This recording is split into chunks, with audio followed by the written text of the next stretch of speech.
Selamat pagi, Ibu Vita dan teman-teman semua. Pada kesempatan kali ini, saya beserta kelompok saya akan mempresentasikan presentasi manajemen transportasi dan kami dari kelompok 3. Sebelum kami memulai presentasinya, saya akan mengenalkan anggota kelompok kami terlebih dahulu. Yang pertama ada saya, yaitu Kezia Caroline, lalu ada Deila Hasna, ada Dava Zain, Fauzan Arifianto, lalu ada Azahra Amelia, Sheila Huga, dan terakhir Ida Bagus Jonathan. Selamat pagi, siang, sore, Bapak, Ibu, dan rekan-rekan sekalian. Pada kesempatan kali ini, saya ingin memaparkan sebuah studi dengan judul Analisis Manajemen Transportasi dan Pengaruhnya terhadap Pariwisata Jawa Timur. Seperti kita ketahui, Jawa Timur adalah salah satu provinsi dengan kekayaan alam budaya dan sejarah yang luar biasa. Namun, potensi ini tidak akan optimal tanpa dukungan sistem transportasi yang memadai. Presentasi ini saya susun untuk menggambarkan bagaimana manajemen transportasi berkontribusi terhadap kemajuan sektor pariwisata di Jawa Timur. Pendahuluan. Mari kita mulai dengan pengertian dasar. Manajemen transportasi berjalan dengan efisien dan terintegrasi dan berkelanjutan. Namun, mengapa ini penting? Karena transportasi adalah tulang punggung mobilitas manusia termasuk wisatawan. Dalam konteks Jawa Timur, banyak destinasi wisata yang membutuhkan dukungan transportasi yang baik agar dapat diakses dengan mudah. Oleh karena itu, tujuan penelitian ini adalah untuk memahami bagaimana kebijakan transportasi dapat mendukung sektor pariwisata sekaligus memberikan dampak ekonomi yang positif. Baik, selanjutnya saya akan memaparkan tentang pentingnya optimalisasi transportasi dalam mendukung sektor pariwisata di Jawa Timur dari jurnal yang kami analisis. Kita semua tahu bahwa Jawa Timur ini adalah salah satu provinsi dengan potensi pariwisata yang sangat besar. Banyak destinasi wisata yang indah dan beragam di wilayah ini. Namun, ada satu masalah mendasar yang menghambat perkembangan sektor ini, yaitu kurang optimalnya pengelolaan transportasi. Ada beberapa kendala utama yang kita temui. Yang pertama yaitu aksesibilitas transportasi menuju destinasi wisata masih sangat terbatas. Yang kedua yaitu kurangnya integrasi sarana transportasi antar destinasi membuat perjalanan wisatawan ini menjadi tidak efisien. Dan yang ketiga, informasi dan fasilitas transportasi yang tersedia belum memadai untuk memenuhi kebutuhan para wisatawan. Dampaknya ini cukup serius, daya tarik destinasi wisata menjadi berkurang, dan ini menyebabkan potensi ekonomi dari sektor pariwisata tidak dimanfaatkan secara maksimal. Dengan kata lain, ada peluang besar yang terlewatkan di sini. Melihat masalah-masalah ini menjadi sangat penting bagi kita untuk memahami urgensi penyelesaian masalah transportasi ini. Pada saat berikutnya, saya akan menjelaskan mengapa transportasi ini memiliki peran yang begitu penting bagi pengembangan pariwisata di Jawa Timur. Transportasi memiliki peran yang sangat krusial dalam pengembangan pariwisata, terutama untuk mendukung kemudahan akses dan keberlanjutan sektor ini. Lalu, mengapa transportasi begitu penting bagi pariwisata? Yang pertama, transportasi berfungsi sebagai penunjang utama pariwisata. Dengan akses transportasi yang baik, wisatawan dapat lebih mudah mencapai destinasi yang ingin mereka kunjungi. Selain itu, transportasi yang efisien juga dapat menurunkan biaya perjalanan wisatawan sehingga perjalanan menjadi lebih terjangkau. Dampak positif dari penyelesaian masalah transportasi ini sangat signifikan. Yang pertama, jumlah kunjungan wisatawan akan meningkat, yang berarti destinasi wisata akan semakin populer dan mendapatkan lebih banyak perhatian. Yang kedua, transportasi yang lebih baik akan memberikan kontribusi langsung terhadap pertumbuhan ekonomi masyarakat setempat, baik melalui peningkatan bisnis lokal maupun lapangan kerja. Ketiga, secara tidak langsung, perbaikan transportasi dapat membantu menurunkan angka kemiskinan di wilayah sekitar destinasi wisata, karena masyarakat di sana dapat lebih terlibat dalam sektor pariwisata. Dan fokus penelitian ini adalah untuk menganalisis kebijakan manajemen transportasi yang dapat mendukung pengembangan pariwisata berkelanjutan di Jawa Timur. Dan kebijakan ini diharapkan menjadi langkah konkret dalam mengatasi kendala yang ada dan memaksimalkan potensi ekonomi dari sektor pariwisata. Setelah membahas pentingnya transportasi dalam mendukung sektor pariwisata, mari kita beralih ke pertanyaan-pertanyaan dasar yang menjadi fokus penelitian ini. Pertanyaan-pertanyaan ini dirumuskan untuk membantu kita memahami lebih jauh tantangan dan peluang dalam pengelolaan transportasi untuk pariwisata di Jawa Timur. Ada 5 pertanyaan utama yang menjadi fokus penelitian ini. Yang pertama, bagaimana peran manajemen transportasi pemerintah dalam mendukung pertumbuhan ekonomi pariwisata di Jawa Timur? Kedua, apa saja kendala yang dihadapi dalam pengelolaan transportasi untuk sektor pariwisata? Ketiga, faktor-faktor apa yang mempengaruhi efektivitas kebijakan transportasi dalam mendukung pengembangan pariwisata berkelanjutan? Yang keempat, sejauh mana kebijakan transportasi yang ada saat ini mampu meningkatkan aksesibilitas dan daya tarik destinasi wisata? Dan yang terakhir, bagaimana kontribusi integrasi sistem transportasi terhadap pertumbuhan ekonomi masyarakat di sekitar destinasi wisata? Oke, sekarang kita masuk ke metodenya. Jadi metodenya itu dibagi menjadi 4. Yang pertama tuh wawancara. Dari jurnal ini, wawancara dilakukan dengan Kepala Dinas Pariwisata serta pegawai yang terlibat dalam perencanaan transportasinya. Lalu yang kedua, observasi. Observasi dilakukan di destinasi wisata utama seperti Bromo, Banyuwangi, dan Malang untuk melihat kondisi transportasinya. Lalu yang ketiga itu kuesioner online. Survei ini menjangkau 300 partisipan, termasuk wisatawan dan masyarakat lokal, dengan tingkat respon sebesar 79,67%. Lalu yang terakhir ada studi pustaka, data sekunder seperti dokumen, pemerintahan, dan literatur ilmiah yang digunakan untuk memperkaya analisis. Baik, selanjutnya adalah hasil dan temuan-temuan dari penelitian atau case yang kita ambil kali ini. Yang pertama, terkait hasil, itu kita dapatkan satu, pengaruh kebijakan manajemen transportasi terhadap pariwisata di Jawa Timur. Didapatkan 13 indikator variabel yang mempengaruhi nilai faktor pendukung kebijakan transportasi terhadap pariwisata, seperti kualitas transportasi, integrasi sistem, informasi transportasi, dan aksesibilitas tempat wisata. Kemudian kita juga menghasilkan median dan standar deviasi dari variabel-variabel tersebut, menunjukkan adanya pengaruh yang signifikan terhadap pengelolaan destinasi wisata. Yang kedua, terkait hubungan transportasi dan pertumbuhan ekonomi pariwisata. Didapatkan transportasi yang baik berkontribusi terhadap pertumbuhan ekonomi masyarakat sekitar melalui peningkatan aksesibilitas dan juga daya tarik wisatawan. Kedua, faktor-faktor seperti biaya transportasi yang terjangkau, konektivitas yang baik, dan infrastruktur yang memadai memberikan dampak positif terhadap jumlah wisatawan. Nah, yang ketiga, hasil analisis demografis responden. Sebagian besar responden, 58,2%, berada pada rentang usia 20-29 tahun. Mayoritas responden memiliki latar belakang pendidikan SLTA dan sarjana serta pengalaman kerja di bawah 1 tahun mencapai 51,4%. Dan berikut ini adalah tabel hasil statistik respon dari partisipan yang telah mengisi kuesioner baik online ataupun offline. Next adalah temuan dari case ini. Yang pertama, terkait peningkatan infrastruktur transportasi. Jadi kebijakan transportasi seperti pengembangan jaringan kereta api, jalan tol, dan hub transportasi mendukung akses ke berbagai tempat wisata. Kemudian, kebutuhan untuk membangun fasilitas seperti pusat transfer dan jalan arteri utama guna menghubungkan dengan kawasan wisata. Yang kedua, itu mengenai peluang dan tantangan transportasi dalam pariwisata, di mana aksesibilitas yang baik dapat meningkatkan jumlah wisatawan yang dapat mengurangi biaya perjalanan.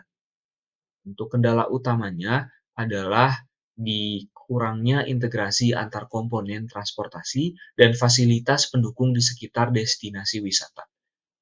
Temuan terakhir yaitu terkait rekomendasi kebijakan. Nah, pembangunan transportasi berorientasi pada tata guna lahan atau transit oriented development guna menunjang keberlanjutan pariwisata dan pengelolaan fasilitas publik di sepanjang koridor utama transportasi seperti pusat layanan budaya, informasi, dan ruang terbuka untuk meningkatkan daya tarik wisata. Ini adalah tabel demografis responden yang telah mengisi kuesioner pada case kali ini. Selanjutnya, untuk itemnya ada 13 karena sesuai dengan indikator variabel yang digunakan dan juga berpengaruh terhadap transportasi pariwisata di Jawa Timur. Selanjutnya, untuk pembahasan dari hasil-hasil dan temuan yang kita dapatkan, ada keterkaitan antara transportasi dan pariwisata, yakni transportasi berperan mempermudah akses ke destinasi wisata. Yang kedua, infrastruktur transportasi yang baik dapat meningkatkan jumlah wisatawan. Selain itu, ada tantangan kebijakan-kebijakan seperti integrasi komponen transportasinya masih rendah, infrastruktur transportasi di beberapa destinasi belum memadai, dan masih ada kawasan yang sulit diakses. Lalu dari kebijakan tersebut, hasil analisis kami ialah fasilitas pendukung seperti terminal, stasiun, dan bandara perlu dikembangkan. Lalu kebijakan pembatasan kendaraan untuk meningkatkan kenyamanan destinasi. Lalu rel kereta api dan jalan tol sebagai prioritas dan hub transportasi terintegrasi untuk mendukung mobilitas wisatawan. Lalu dari kebijakan tersebut, ada manfaat ekonomi yang didapatkan seperti peningkatan pendapatan masyarakat lokal, mendorong investasi di sektor pariwisata, dan menyediakan peluang lapangan kerja baru. Baik, sekarang sudah masuk ke bagian solusinya. Jadi solusi yang pertama adalah perbaikan infrastrukturnya, yaitu pembangunan jalan layang dan underpass untuk mengurangi kemacetan menuju destinasi utama. Berikutnya, membangun pusat transfer transportasi untuk mengintegrasikan berbagai moda. Lalu, solusi yang berikutnya adalah inovasi teknologi dengan mengembangkan aplikasi informasi transportasi yang memuat jadwal, rute, dan biaya serta secara real time. Lalu sistem pembayaran elektronik dapat membuat perjalanan wisatawan lebih nyaman.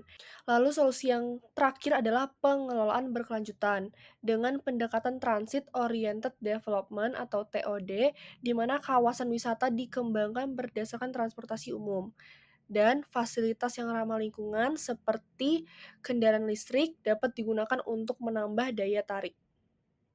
Dari solusi dan rekomendasi yang sudah dijelaskan, sekarang kita masuk ke bagian KPI.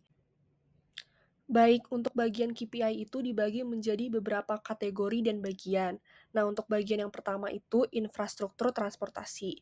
Kategorinya itu adalah panjang infrastruktur. KPI-nya adalah persentase peningkatan panjang jalan tol dan rel kereta api yang selesai dibangun.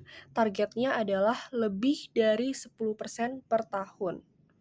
Berikutnya itu fasilitas intermoda, yaitu KPI-nya jumlah terminal dan fasilitas intermoda yang tersedia. Targetnya itu lebih dari 5 lokasi baru per tahun.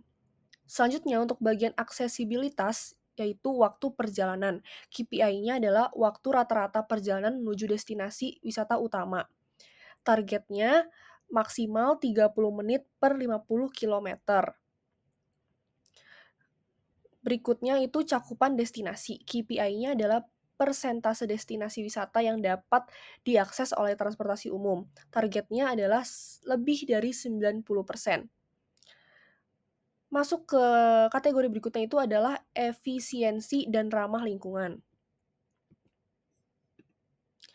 yaitu konsumsi energi. KPI-nya adalah penurunan rata-rata konsumsi bahan bakar kendaraan di kawasan wisata. Targetnya lebih dari 5% penurunan per tahun. Selanjutnya, pengguna transportasi umum.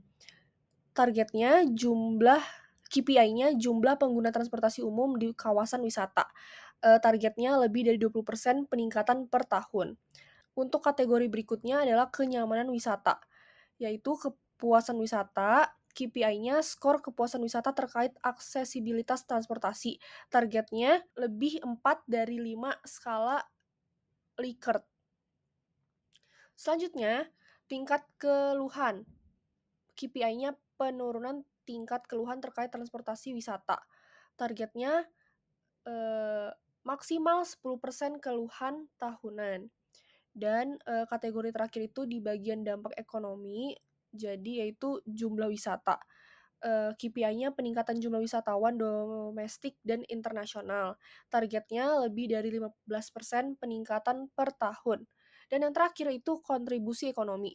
Kenaikan kontribusi sektor pariwisata terhadap pendapatan daerah targetnya lebih dari 5% peningkatan per tahun. Dari semua materi yang sudah dipaparkan, ada kesimpulan, baik kesimpulan secara materi ataupun kesimpulan studi kasus yang telah dipaparkan.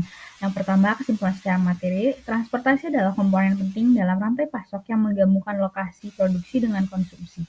Efisiensi transportasi dapat menurunkan biaya operasional, meningkatkan efisiensi, dan mendukung kepuasan pelanggan sehingga menciptakan daya saing bagi perusahaan.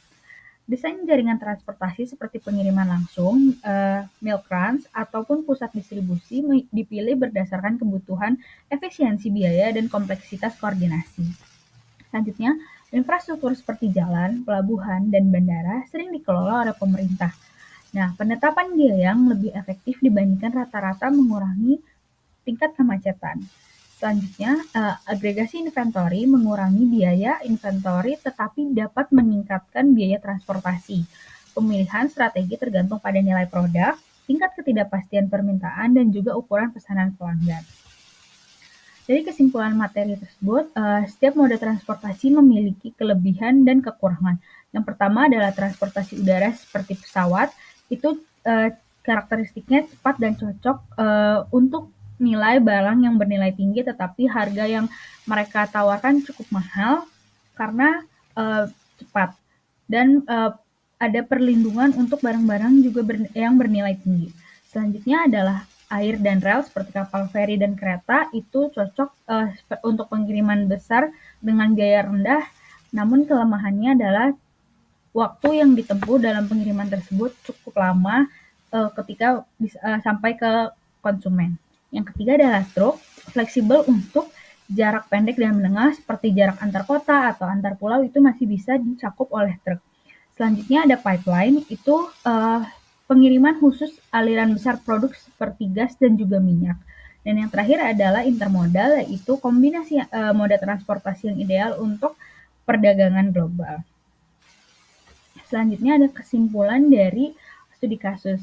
Aksesibilitas yang penting dalam pengembangan pariwisata, baik infrastruktur, informasi, maupun biaya perjalanan yang terjangkau harus diperhatikan. Kendala utama adalah integrasi sebagai komponen aksesibilitas, berbagai komponen aksesibilitas, dan juga transportasi memegang peran krusial, namun perlu disesuaikan dengan kondisi spesifik dan didukung oleh studi mendalam. Selanjutnya, pariwisata yang mudah diakses memberikan banyak manfaat, baik dari segi ekonomi makro seperti penciptaan lapangan kerja, pendapatan devisa, maupun dari segi mikro yaitu peningkatan permintaan pariwisata. Selanjutnya, Jawa Timur masih menghadapi beberapa kendala seperti mengembangkan aksesibilitas. Di antaranya adalah kurangnya infrastruktur dan akomodasi yang memadai. Contohnya karena banyak jalanan di daerah Jawa Tengah dan Jawa Timur juga yang masih jalannya kurang bagus, jadi itu masih kurang baik segi infrastruktur dan juga akomodasi yang memadai. Sekian, terima kasih. Referensinya itu adalah dari jurnal yang berjudul Analisis Kebijakan Manajemen Transportasi Pemerintah pada Pertumbuhan Ekonomi Pariwisata Jawa Timur, Jurnal Pendidikan Ilmu Pengetahuan Sosial, yang dirilis pada tahun 2022.